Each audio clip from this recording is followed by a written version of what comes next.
नमस्कार दोस्तों, स्वागत है आपका अपना ही यूट्यूब चैनल टुडे एग्जाम पर।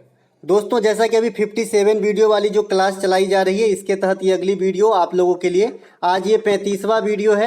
इससे पहले हमने आपको 34 वीडियो प्रोवाइड करा दिया है। आशा करते हैं कि आप देखे ही होंगे। ये वीडियो किनको देखना चाहिए? जिनको CHSL का एग्जाम देना है, जिनको CGL का मेंस देना है, जिनको MTS का एग्जाम देना है। तो चलिए दोस्तों, शुरू करते हैं आज का ये वीडियो प्रथम प्रश्न के साथ। पहला जो हमारा प्रश्न है, भारतीय संगीत से जुड़े हुए मानिक वर्मा का संबंध किस घराने से है? देखिए, जो CHSL की एग्जाम चल रही है, इसमें घराना, लोक नृत्य और जो वाद्य यंत्र हैं, ये तीनों क्वेश्चन जो है कॉमन कर रखा है ना। तो Manik Verma associated with classical music is related to which gharana? तो भैया ये किराना घराना से संबंधित है। और किराना घराना इंडिया में सभी घराने से काफ़ी पॉपुलर और काफ़ी महत्वपूर्ण घराना है। ठीक है, घराना कैसे नाम पड़ जाता है? तो जैसे कोई संगीत की शैली या फिर कोई वाद्य यंत्र वाली जो शैली होती है, संगीत से जुड़ा हुआ कोई भी एक प्रकार जिसकी खोज सर्वप्रथम जहां से होती है, उसे घराना नाम दे दिया जाता है। ठीक है, तो ये किराना घराना से संबंधित है। सवाई गंधर्व,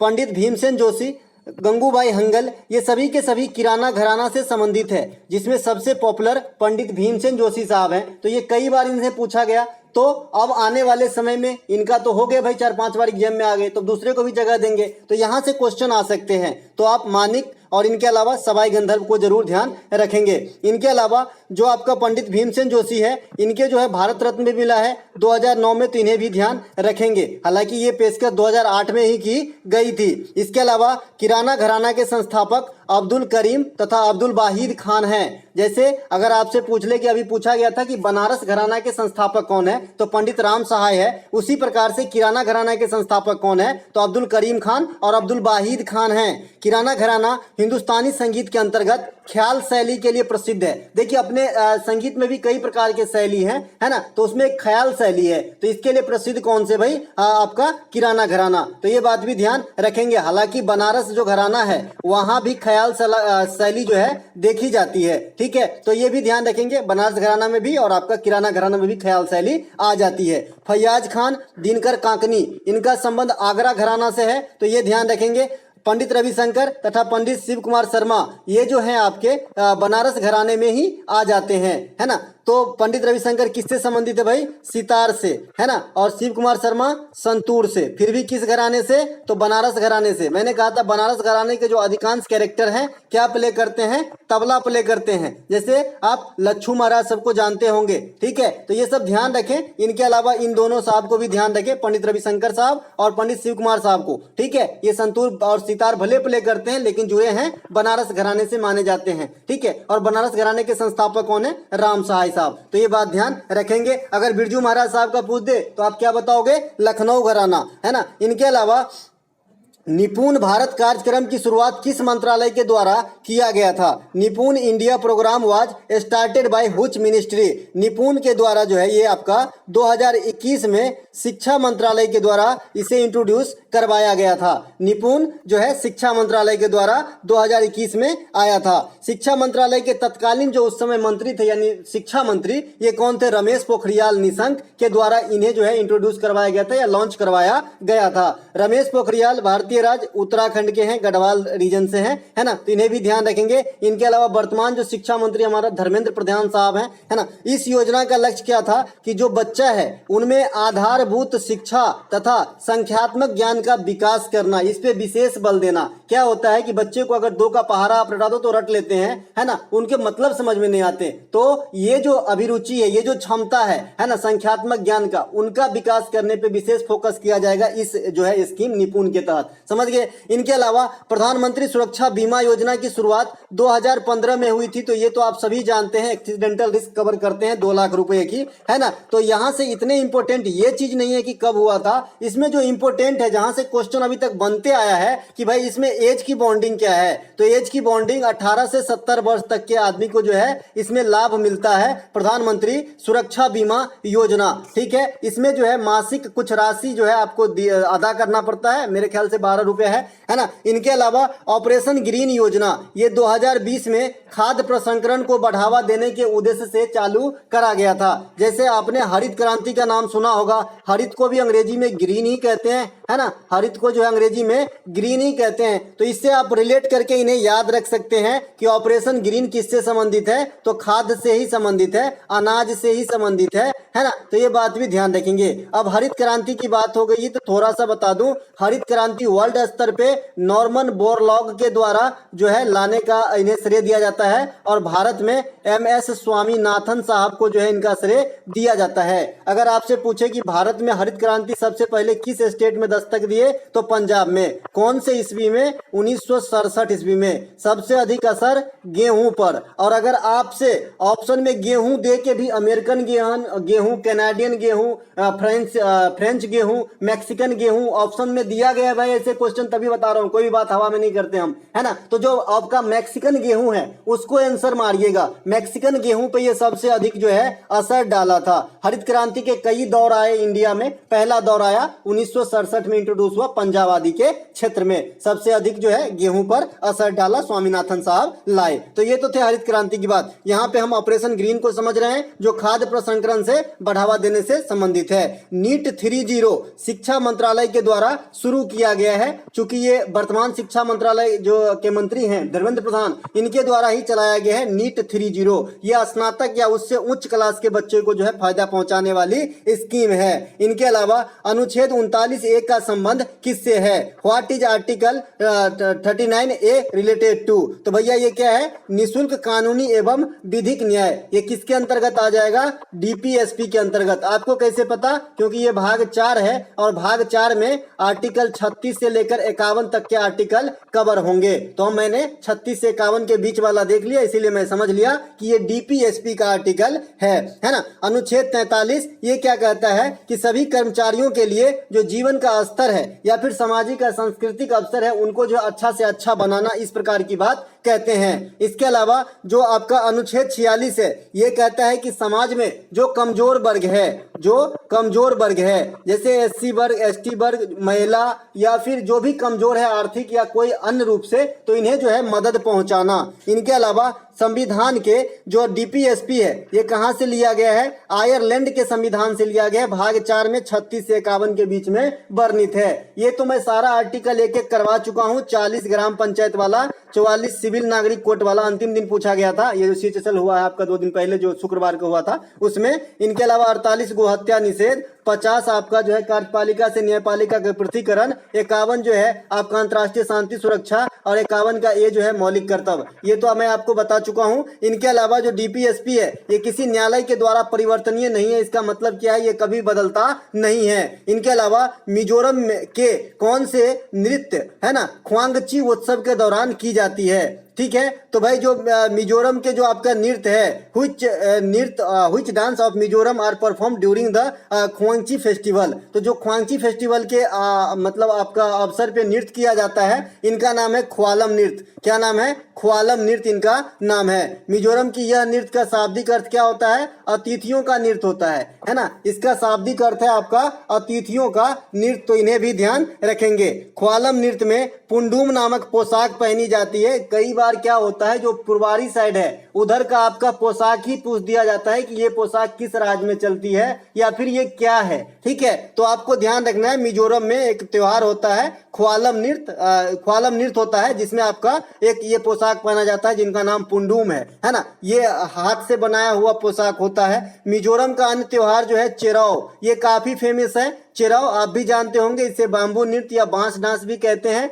है ना। तो एक और है चार चपारकुट, है ना। ये त्योहार है आपका कहाँ का? मिजोरम का ही है। इनके अलावा मणिपुरिया होली किसे कहा जाता है? पहले भी बता रखे हैं। तो मणिपुरिया होली जो है विख्यात याओसांग महोत्सव को क्या कहा जाता है? मणिपुर का होली कहा जाता है। यह मणिपुर के कौन से कैलेंडर के किस माह के अनुसार मनाया जाता है? अभी अभी आपने देखा कि जो लोसार त्योहार है वो किस तिब्बती कैलेंडर के किस माह के अनुसार मनाया जाता है? तो ऐसा भी क्वेश्चन आजकल एग्जामिनर करने लगा है। तो जो यह संघ त्योहार है ये मणिपुरी कैलेंडर के अनुसार लमदा, इस प्रकार से महीना का नाम है। मणिपुर में जो मणिपुर के होंगे वो समझते होंगे, लमदा। इस प्रकार का जो फरवरी मार्च में आती है होली के समय, तो ये भी होली के जैसा ही त्योहार है। लेकिन अपने यहाँ क्या होती है कि होली 2 दिन मनाते हैं। एक दिन आपका होलिका दहन होती है, छोटी वाली होली, जिस दिन हम लोग थोड़ा बहुत खेलते हैं, और और अगले दिन रंग वाली गुलाल वाली होली होती है। लेकिन मणिपुर में ये त्योहार 5 दिनों तक चलती है, इन्हें भी ध्यान रखेंगे। और इन्हीं त्योहार के अवसर पे थबल चोंगवा नृत्य होता है, जो इसी बार 18 जुलाई को जो आपका सीजीएल का हुआ था एग्जाम, उसके 3rd शिफ्ट में ये थबल चोंगवा नृत्य पूछा गया था। इसके अलावा थांगटा मणिपुर का प्रमुख मार्शल आर्ट फॉर्म है, तो इन्हें भी ध्यान रखेंगे। एक पुस्तक अभी अभी बहुत फेमस हुए हैं क्योंकि बड़े कैरेक्टर के ऊपर लिखे गए हैं। Bipin the man behind the uniform के लेखक कौन है?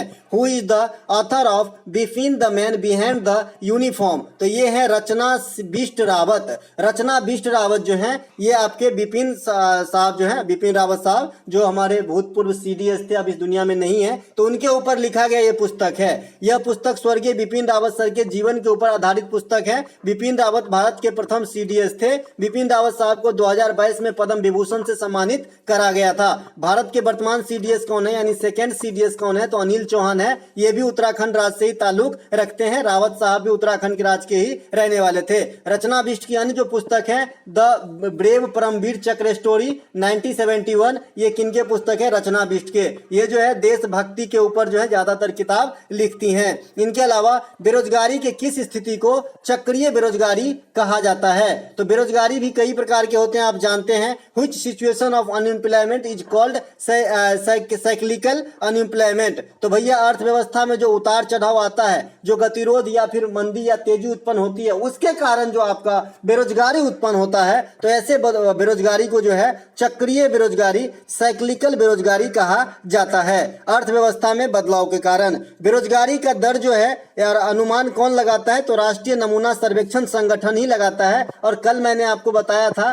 कि गरीबी रेखा का आकलन करने के लिए राष्ट्रीय नमूना सर्वेक्षण की मदद कौन लेती है? नीति आयोग। तो चीजों को रिलेट करते रहिए, आगे बढ़ते रहिए। बेरोजगारी दर बराबर कैसे निकालेंगे आप? बेरोजगार श्रमिक बट्टा कुल श्रमिक गुने 100 कर लेंगे तो बेरोजगारी दर निकल जाएगी। राष्ट्रीय आय निकालना, बेरोजगारी दर निकालना, शिशु मृत्यु दर निकालना, जनसंख्या घनत्व निकालना, ये सब आपको आना चाहिए। इकोनॉमिक्स के टर्म में आपसे क्वेश्चन पूछ लेता है एग्जामिनर। बेरोजगारी कई प्रकार के होते हैं, जैसे प्रच्छन्न बेरोजगारी, तकनीकी बेरोजगारी, ये सब के बारे में मैं पहले बता चुका हूं, इसीलिए यहाँ पे नहीं छापा हूं। फिर भी मैं मौखिक रूप से जरूर बताऊंगा क्योंकि हमारी पर्सनल बीमारी है। प्रच्छन्न बीमारी क्या होती है भाई? प्रच्छन्न बीमारी क्या होती है कि किसी फैक्ट्री में 50 बुक रोज जो है आपका टाइप किए जाते हैं। मान लीजिए, बुक नहीं, नोटबुक मान लीजिए, कुछ भी, हाँ बुक ही मान लीजिए कि लिखे जाते हैं, टाइप मशीन से टाइप किए जाते हैं। ये 50 बुक, एक आदमी, उस आदमी जो काम करता है उस फैक्ट्री में 10 बुक आराम से टाइप कर सकता है। तो उस हिसाब से इस फैक्ट्री में कितने आदमी का काम है?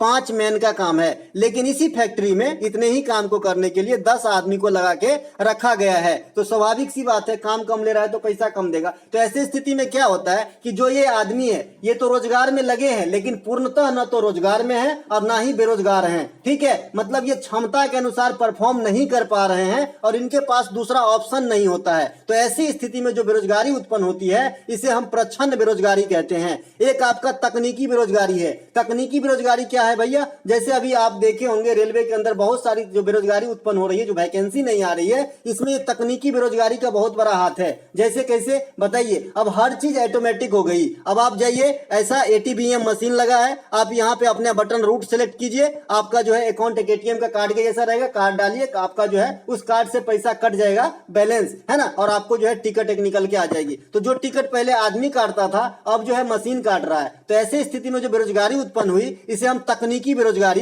कहते हैं। इनके अलावा लिनेन तथा जूट किस प्रकार के रेशे का उदाहरण है? Linen and jute are examples of which type of fibre? तो ये प्राकृतिक रेशा है लिनेन और जूट, है ना। लिनेन और जूट क्या है भाई? नेचुरल, है ना। अब सिंथेटिक रेशा के बारे में थोड़ा सा देख लेते हैं। रियोन एक रहता है, ये सेलुलोज से बनते हैं, इसे अर्ध प्राकृतिक रेशा कहा जाता है। ये न तो पूर्णतः सिंथेटिक है और न ही पूर्णतः नेचुरल है, इसीलिए इसे हाफ हाफ कहा जाता है, बीच वाला है ये। कौन? रेयन, ठीक है। तथा नायलॉन क्या है भाई? नायलॉन जो है आपका कृत्रिम रेशा है, सिंथेटिक रेशा है, इसे भी ध्यान रखेंगे। जूट को क्या कहते हैं? गोल्डन फाइबर कहते हैं। कल हमने चर्चा कर लिया था, बांग्लादेश सबसे अधिक जूट का उत्पादन करता है वर्तमान समय में। इंडिया का स्थान सेकेंड है और इंडिया में जो पश्चिम बंगाल है वो अधिक अकेले जो है 70% जूट का उत्पादन कर लेता है पूरा इंडिया का। इसके अलावा लाह को प्राकृतिक प्लास्टिक कहा जाता है। आप लाह कहिए या फिर इसे आप लाख भी कहीं कहीं बोलते हैं। लाह आप गांव घर में देखे होंगे, महिलाएं लोग चूड़ी पहनती हैं इनकी। इनके अलावा निम्नलिखित में से कौन सी नदी दामोदर की प्रमुख सहायक नदी है? Which of the flowing river is the main tributary of Damodar? Damodar की जो कई सारे नदियां हैं, लेकिन ऐसे जो प्रमुख नदी है इनके सहायक ये बराकर और कोनार नदी हैं, तो इनको ध्यान रखेंगे। इंडिया की जो प्रथम नदी घाटी परियोजना 1948 में जो आया था, तो ये आपका दामोदर नदी घाटी परियोजना ही था, इन्हें भी ध्यान रखेंगे। दामोदर नदी का उद्गम जो है कहां से होता है? छोटा नागपुर के पठार से। छोटा नागपुर के पठार को क्या कहा जाता है? भारत का रूर कहा जाता है, क्योंकि ये खनिज के दृष्टिकोण से परिपूर्ण पठार है। ब्रह्मपुत्र नदी की प्रमुख सहायक नदी, ये भी इंपोर्टेंट नदी है, धनश्री है, कामेंग है, मानस है, तीस्ता है, लोहित है, बराक है। देखिए यहीं पे गच्चा खाता है बच्चा, ये बराक नदी है, और वो जो है बराकर नदी था, जो दामोदर का है ना वो बराकर नदी है ना, बराकर है ना, ये है बराक, बराक वहां का भाई है ना। तो ये जो है बराक वाला ये है ब्रह्मपुत्र का, अब बराकर है जो है आपका दामोदर का, ठीक है। इसके अलावा एक सुबनसिरी भी लिख लीजिएगा, सुबनसिरी नदी भी इंपोर्टेंट है, मानस नदी भी इंपोर्टेंट है। ये सभी के सभी आपका जो है ब्रह्मपुत्र की सहायक नदी हो जाएगी। ब्रह्मपुत्र नदी तिब्बत के मानसरोवर से निकलती है, यहाँ से सिंधु और सतलज भी निकलती है, यानी तीनों नदी जो है तिब्बत से निकलती है। इनके अलावा जो माजुली नदी द्वीप है, ये दुनिया की सबसे बड़ी नदी द्वीप है, जो आपके ब्रह्मपुत्र नदी पे असम में स्थित है, और माजुली फेस्टिवल का आयोजन भी असम के अंदर कराया जाता है। इनके अलावा भारत में सबसे ऊंची बांध जो है ये टिहरी बांध परियोजना है, भागीरथी नदी पे उत्तराखंड के अंदर सबसे लंबी बांध परियोजना कहेगा तो हीराकुंड बांध परियोजना महानदी पर उड़ीसा के अंदर, और सबसे ऊंची ज्वारीय बांध परियोजना कहेगा तो भाखरा नांगल बांध परियोजना सतलज नदी पर पंजाब में। तो ये तीनों बात जरूर ध्यान रखेंगे। इनके अलावा महारानी विक्टोरिया को केसर ए हिंद की उपाधि प्रदान करने के लिए दिल्ली दरबार का आयोजन किस वायसराय के काल में करा गया था? During which viceroy time of the Delhi Durbar was organized to confer the title of Kaiser i Hind to Queen Victoria? तो भाई ये थे उस समय अंग्रेज कौन थे? लिटन। लिटन के समय जो है आपका महारानी विक्टोरिया को केसर ए हिंद के उपाधि देने के लिए दिल्ली दरबार की जो है आयोजन करवाया गया था। भारत में प्रथम बार दिल्ली दरबार का आयोजन 1911 में होता है, और आपने यहाँ पे किसका नाम देखा? लिटन का। तो वर्नाक्यूलर एक्ट से तो याद होगा ना कि 1878 की बात हो रही है, तो ये इससे पहले हुआ ना, इससे पहले हुआ है ना, तो ये प्रथम कर दीजिएगा, दूसरी बार होगा, ठीक है। तो ये पहली बार हुआ है ना, तो भाई पहली बार हुआ आपका लिटने के समय में, बाद में हुआ आपका जो है 1911 में किसके समय? हार्डिंग के समय। और इस समय कौन आया था? जॉर्ज पंचम और क्वीन मेरी। जॉर्ज पंचम और क्वीन मेरी के आगमन पे जो है दिल्ली दरबार का आयोजन 1911 में किया गया था, और इसी के एक साल के बाद जो है कलकत्ता को ट्रांसफर कर दिया, राजधानी कलकत्ता से दिल्ली, ठीक है। तो ये बात भी ध्यान रखेंगे। तो इससे पहले जो आपका लिटन के समय ही हो गया था भाई, ठीक है। तो ये कब हुआ था? 1878 जो है 77 वाली पीरियड उसमें हुआ था, क्योंकि लिटन का वही कार्यकाल रहा था। इनके अलावा लॉर्ड लिटन के समय और क्या आया? तो वर्नाक्यूलर एक्ट आया है ना 1878 में, आर्म्स एक्ट आया 1878 में, दोनों सेम टाइम में आया। लिटन जो है ये सिविल सेवा में परीक्षा के जो उम्र है उकर घटाकर 21 से 19 वर्ष कर दिया, ठीक है। और वर्नाक्यूलर प्रेस एक्ट को कौन समाप्त किया? रिपन। देखिए जो चीज लिटन किया वो जनरली जो है समाप्त कौन किया? रिपन, ठीक है। तो रिपन थोड़ा अच्छा आदमी था, ठीक है। इल्बर्ट बिल विवाद, ये भी जो है क्या है आप समझते ही हैं कि जो है अंग्रेज लोग जो थे उनके मामले की सुनवाई भी भारतीय जज कर सके, ये वाला प्रस्ताव था इसमें इल्बर्ट बिल विवाद में, है ना। लगातार 10 वर्षों पर जनगणना जो लगातार देख रहे हैं आजकल, ये भी रिपन के समय। प्रथम कारखाना अधिनियम, इसमें भी मजदूर की स्थिति में सुधार की मांग की गई थी, तो ये भी रिपन के समय, है ना। शिक्षा से हंटर आयोग जो समझते थे शिक्षा से, है ना, तो ये भी आपका रिपन के समय। तो रिपन जो है मिला जुला के अच्छा कामों में जो है इन्होंने बहुत सारा अच्छा काम किया, है ना। तो ये बात ध्यान रखेंगे। इनके अलावा 22वें विधि आयोग के अध्यक्ष कौन है? Who is the chairman of law commission इन 2020? इस प्रकार से 20 मतलब 22 है ना। तो ये जो है आपका 22वें जो विधि आयोग के अध्यक्ष है, ये आपके ऋतुराज अवस्थी, करंट सेक्शन से आपसे पूछे जाएंगे, है ना। स्वतंत्र भारत का पहला विधि आयोग कब बसाया गया या फिर स्थापित किए गए? तो 1955 में, है ना। इससे पहले अंग्रेज के समय में विधि आयोग बनाया गया था 1834 ईस्वी में। तो जैसा पूछेगा वैसा बताइएगा। अगर आप पूछे, अगर आपका ईस्वी दे रखा है पहले का, तो भाई 1834 सेलेक्ट करना है। अगर 1900 के बाद क्या दे रखा है, 1947 के बाद, तो 1955 सेलेक्ट करना है, तो डिपेंड करता है कि क्वेश्चन स्टैटिक फॉर्म में कैसे पूछा जाएगा। इससे फिलहाल जो है वर्तमान विधि आयोग के अध्यक्ष जो है ऋतुराज अवस्थी है। एक लड़का ऋतु कुमार सिंह है, ऋतु सिंह है ना, तो हमारे कमेंट आते रहते हैं, बहुत ही अच्छे लड़के हैं, है ना, तो इनका भी नाम ऋतुराज अवस्थी है। इसके अलावा विधि आयोग के अध्यक्ष के रूप में सर्वोच्च न्यायालय के सेवानिवृत्त न्यायाधीश या उच्च न्यायालय के मुख्य न्यायाधीश का चुनाव किया जाता है। जो विधि आयोग में अध्यक्ष बनेंगे ना, तो सर्वोच्च न्यायालय से कोई भी न्यायाधीश रिटायर्ड या फिर जो हाई कोर्ट के चीफ जस्टिस होते हैं वही बन सकते हैं।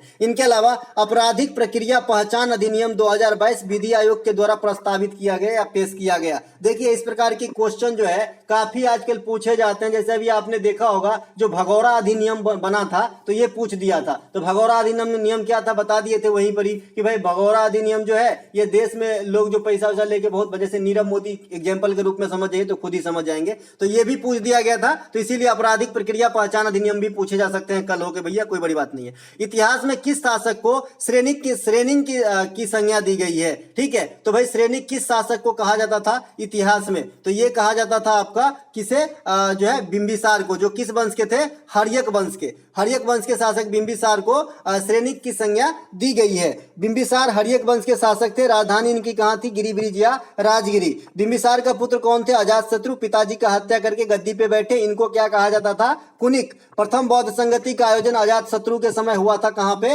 राजगिरी में। बौद्ध संगति क्या गो हुआ, 4 गो, राजगिरी, वैशाली और आपका पाटलिपुत्र और कश्मीर के कुंडलवन में, है ना। मगध साम्राज्य जो है पर प्रशासन करने का जो क्रम है, सबसे पहले आपका हर्यक वंश आया मगध पे, फिर शिशुनाग वंश आया, फिर नंद वंश आया, और नंद वंश का जो है संकुल विनाश करने के बाद, है ना, कौन आया था, मौर्य वंश। इनके अलावा नंद वंश के अंतिम शासक कौन थे, धनानंद, और चंद्रगुप्त मौर्य जो है धनानंदे को हराकर मौर्य वंश की स्थापना करे थे चाणक्य की सहायता से, जो उनके अभिभावक कहिए, गुरु कहिए या फिर जो भी कहिए। चंद्रगुप्त मौर्य के दरबार में मेगास्थनीज रहते थे, जिन्होंने इंडिका नामक पुस्तक की रचना करी थी। जनगणना 2011 के अनुसार देश में अनुसूचित जनजाति एसटी का प्रतिशत कितना था, according to census 2011 what was the percentage of scheduled tribe ST in the country, तो भाई 8.6% जो है एसटी की तादाद थी 2011 जनगणना के अनुसार। जनगणना 2011 के अनुसार देश में अनुसूचित जाति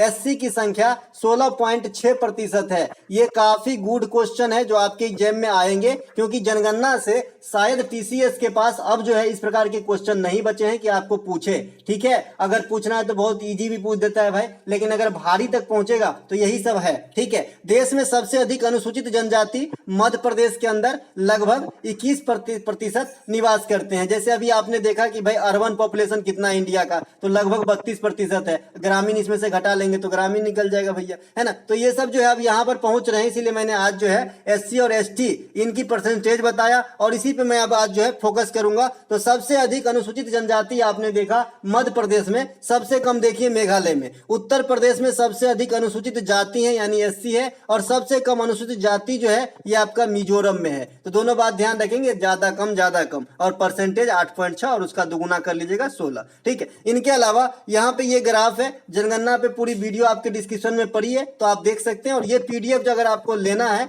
तो नीचे लिंक दिया गया होगा, लिंक पे क्लिक करके आप मैसेज कर सकते हैं व्हाट्सएप, वहीं पे आपको जानकारी दे दी जाएगी। तो यहाँ पे मध्य प्रदेश सबसे अधिक एसटी जनसंख्या और सबसे अधिक एससी जनसंख्या उत्तर प्रदेश, और यहाँ पे न्यूनतम में रखा गया है ना। तो ये बात भी ध्यान रखेंगे। इसके अलावा परसेंटेज के हिसाब से वहां पे था भैया, ये गोवा दिया है यहाँ पे, तो गोवा किस हिसाब से कम है जनसंख्या में, ठीक है, तो इस हिसाब से दिया है आपका।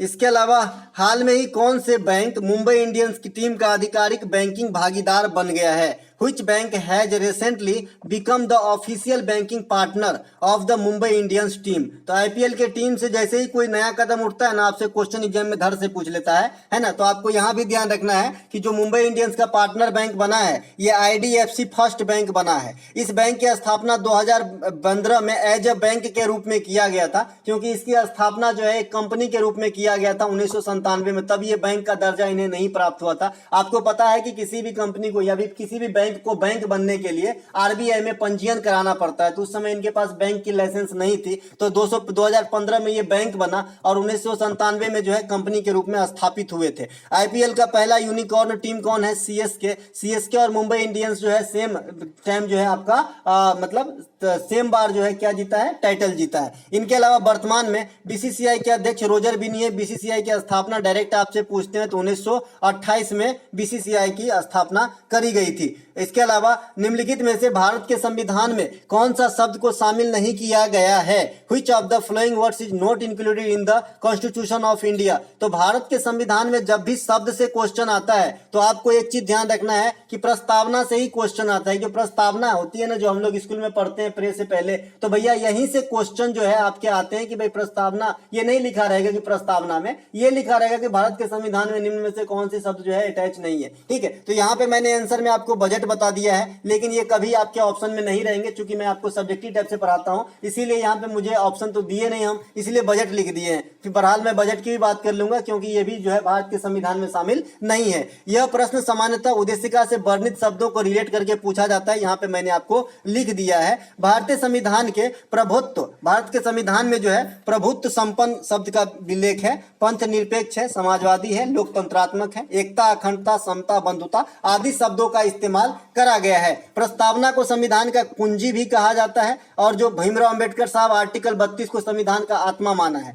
इनके अलावा 42वां संविधान संशोधन 1976 के द्वारा समाजवादी, पंथ निरपेक्ष और अखंडता शब्द को जोड़ा गया था। यह भी वीवीआई पॉइंट है, यहां से भी आपसे पूछ देता है। भारतीय संविधान के अनुच्छेद 112 में बजट के जगह पे वार्षिक वित्तीय विवरण शब्द का जो है मेंशन करा गया है। तो ये बात भी ध्यान रखेंगे। 42वां संविधान संशोधन में खाली बहुत कुछ हुआ था भाई, मौलिक कर्तव्य वगैरह जुड़ा, शिक्षा को जो है सूची बदला गया, संसद के कार्यकाल में बढ़ोतरी कर ली गई थी, इसीलिए 42वें संविधान संशोधन को मिनी कॉन्स्टिट्यूशन कहा जाता है। अगला प्रश्न हमारा, न्यूलैंडस ने अष्टक का नियम कब दिया था? When did Newlands give the law of octave? तो ऑक्टेव का लॉ 1866 1866 में दिया गया था। न्यूलैंडस का अष्टक का नियम कहां तक चलता है ठीक ठाक? तो कैल्शियम के पास तक, कैल्शियम तक चलता है, उसके बाद ये नियम नहीं काम करता, इसीलिए यह असफल रहा। इन्होंने कहा था कि हर 8वां जो तत्व होगा ना, इसमें समान गुणधर्म होगा, इनकी प्रॉपर्टीज मिलेंगे। ठीक है, इसके अलावा मेंडलीव की आवर्त सारणी 1869 में आया था। न्यूटन ने गुरुत्वाकर्षण की खोज 1886 में किया था,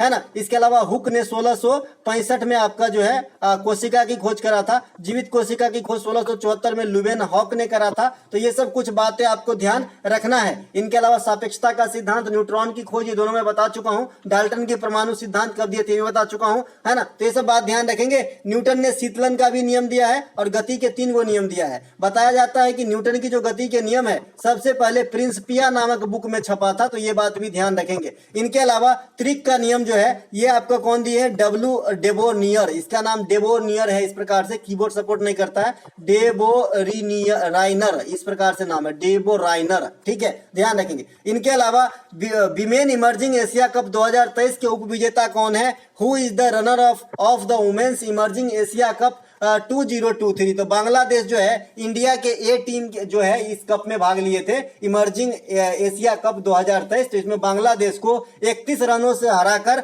इस ट्रॉफी के विजेता बने हैं। और ये इमर्जिंग एशिया कप 2023 कहाँ खेला गया? तो हांगकांग के अंदर खेला गया। अब हाल फिलहाल में इंडिया जो ट्रॉफी वगैरह जीते हैं, देश के बाहर वाली चीज की बात बता रहा हूँ, इंडिया में तो यूथ गेम, खेलो India youth game, university game, शीतकालीन यूथ गेम, है ना, तो ये सब चल रहा है। तो इनके अलावा ये सब क्योंकि बता चुका हूं, अब मैं थोड़ा सा बाहर के दुनिया से देखूं, जो इंडिया जीता है इंपोर्टेंट होता है। तो भारतीय महिला टीम ने बांग्लादेश को 31 रन से हरा के ये ट्रॉफी नाम की अपना जो ये क्वेश्चन का बेस है। महिला जूनियर एशिया कप हॉकी 2023 जीत गया, किसे हराकर? कोरिया के हरा के, है ना, ये हॉकी वाला है। आईसीसी अंडर 90 महिला वर्ल्ड कप 2023 में जीत लिया भारत, किसे हरा के? इंग्लैंड को हरा के। थॉमस का बैडमिंटन से संबंधित है, जो पुरुष का होता है, 2022 में जीता था इंडोनेशिया को हरा के। आईसीसी अंडर 90 वर्ल्ड कप 2022 में जीता था इंग्लैंड को हरा के। अब कहां पे हुआ था ये? ICC under 90 world cup 2022। आप लोगों से ये क्वेश्चन रहेगा क्योंकि 75 बार बता चुका हूं। हूँ, और यश धूल जो है इसमें कप्तानी कर रहे थे। ठीक है, एग्जाम्पल के लिए मैं आपको बता दूं, मतलब हिंट के लिए नहीं बताऊंगा, चलिए आप ही बताइएगा कहाँ पे हुआ था। चलिए मैं ये बता देता हूँ, दूसरा आप बता देना। चलो, ये हुआ था जी आपका वेस्ट इंडीज के अंदर। ठीक है, आप लोग मुझे ये बता देना कि इंडिया का कैमा टाइटल था जब 2022 में अंडर 90 जब जीता इंडिया, तो इसका कैमा टाइटल है, कितनी बार ये जीत चुके हैं इंडिया। इसके अलावा अगला प्रश्न हमारा, एक्टिन और मायोसिन किसके उदाहरण है? एक्टिन और मायोसिन किसके उदाहरण है? Actin and myosin are examples of what? तो ये प्रोटीन के उदाहरण है, प्रोटीन के फॉर्म है ना। इनके अलावा इसे संकुचन प्रोटीन भी कहते हैं, ध्यान रखेंगे। इनके अलावा प्रोटीन को क्या कहते हैं भाई? बॉडी बिल्डर कहा जाता है। इनके अलावा प्रोटीन की कमी से कौन सी रोग होती है? क्वासी-योरकर नामक रोग होती है। इनके अलावा वास्तव में प्रोटीन क्या होता है? तो एमिनो अम्ल होता है, एमिनो अम्ल ही है प्रोटीन। इनके अलावा मानव शरीर में कितने प्रकार की अम्ल होती है, या फिर प्रकृति में ही कह लीजिए कितने प्रकार की एमिनो अम्ल पाई जाती है? तो आप बताएंगे जी 20 प्रकार की एमिनो अम्ल पाई जाती है। हालांकि सभी उपयोगी नहीं होते हैं, लेकिन पाई जाती है 20 प्रकार की। इनके अलावा कार्बोहाइड्रेट और वसा क्या करता है भाई? शरीर में एनर्जी देने का काम करता है। मैंने बताया था कि सबसे ज्यादा एनर्जी किससे मिलता है? वसा से मिलता है, और उससे थोड़ा कम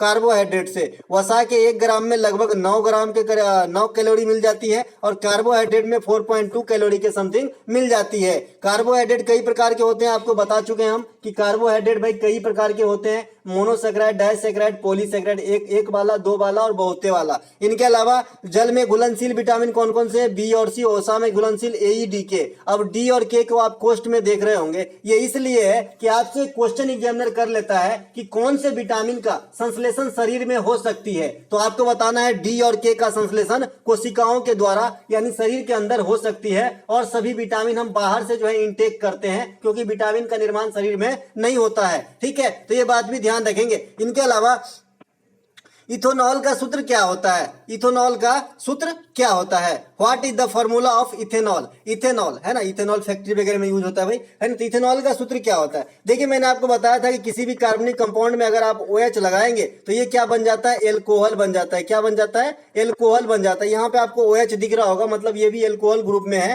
ना। तो ये कैसे बना है? आपको एल्केन का सूत्र याद है क्या? CnH2n+2 होता है एल्केन का सूत्र। मैंने इसे पढ़ के बताया था कि 1 लगाओगे तो क्या होगा, 2 लगाओगे तो क्या होगा, 3, 4, 5, 10 तक बताया था, है ना। तो 1 लगाओगे तो क्या फॉर्मूला निकलेगा? C और N के जगह पे हम 1 रखेंगे तो CA खाली लिख सकते हैं, C1 लिख लो चलो। और ये H के जगह पे भी, N के जगह पे 1 रखेंगे तो 2 1 2 और 2 4, तो H4 हो जाएगा। तो ये बन जाता है मीथेन। 2 लिखिएगा तो C2H6 हो जाएगा, ये बन जाएगा ethane. Methane, ethane, propane, butane, pentane, hexane, heptane, nonane, decane. इस प्रकार से ये 10 है। जो साइंस से पढ़े उनको कोई दिक्कत नहीं है, जो आर्ट से पढ़े हैं उनको थोड़ा दिक्कत होता है इन सब चीजों में, समझ रहा हूं, लेकिन आपको थोड़ा बहुत 2-4 बार प्रैक्टिस में लाके इन चीज को बोलना होगा। मीथेन, इथेन, प्रोपेन, ब्यूटेन, है ना, pentane, hexane, heptane, octane, nonane, decane. इस प्रकार से 2-4 बार बोल लीजिएगा, आपको आ जाएगा, कोई भी बड़ी बात नहीं है। और इस सूत्र में आपको N का वैल्यू रखते जाना है, और जो जो चीज मैं बोला वो अपने आप सूत्र आता जाएगा। अब इसमें आप जो है, मैंने आपको बताया था, है ना, कि भाई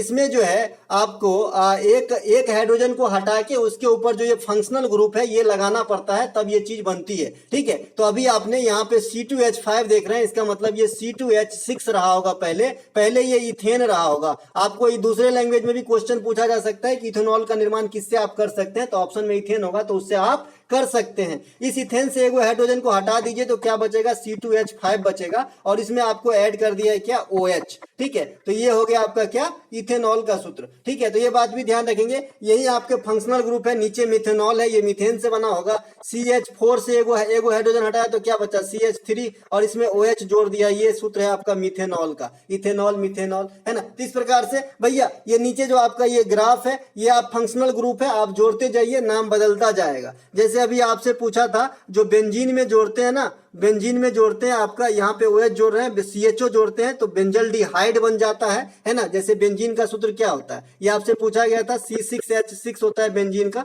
संरचना कुछ इस प्रकार से होता है, जो मैंने आपको बता दिया था, षटकोण की तरह होता है, हर कॉर्नर पे एक एक हाइड्रोजन लगे होते हैं, है ना। तो भैया इसी में से एक हाइड्रोजन को रिमूव करना है तो क्या बचेगा? C6H5 बचेगा, और इसमें आप फंक्शनल ग्रुप जोड़ दोगे CHO, है ना, CHO जोड़ोगे तो इनका जो रिजल्ट आएगा ये आपका बेंजल्डिहाइड हो जाता है। तो C7 हो जाएगा, यहाँ पे एगो C है 6 गो, तो 7 गो, HOH जो है 6 गो हो जाएगा, और ये वो जोड़ दोगे तो C7H6 हो, ये हो जाएगा आपका बेंजल्डिहाइड। इसको आप दूसरे लैंग्वेज में भी लिख सकते हैं, OH CHO को बाहर भी लिख सकते हैं। ठीक है, इनके अलावा दूसरे समीकरण में, लैंग्वेज नहीं। इनके अलावा किस राज्य ने आपका अधिवक्ता संरक्षण विधेयक 2023 पेश किया है? Which state has introduced the advocates protection bill 2023? तो राजस्थान भैया, राजस्थान ने स्वास्थ्य का अधिकार बिल 2022 भी पारित किया, तो ये बात भी ध्यान रखेंगे। राजस्थान की सबसे ऊंची चोटी आपके एग्जाम में आ सकते हैं, क्योंकि चोटी से भी क्वेश्चन काफी आ रहे हैं। तो गुरु शिखर है, और गुरु शिखर अरावली पर्वत की भी सबसे ऊंची चोटी है,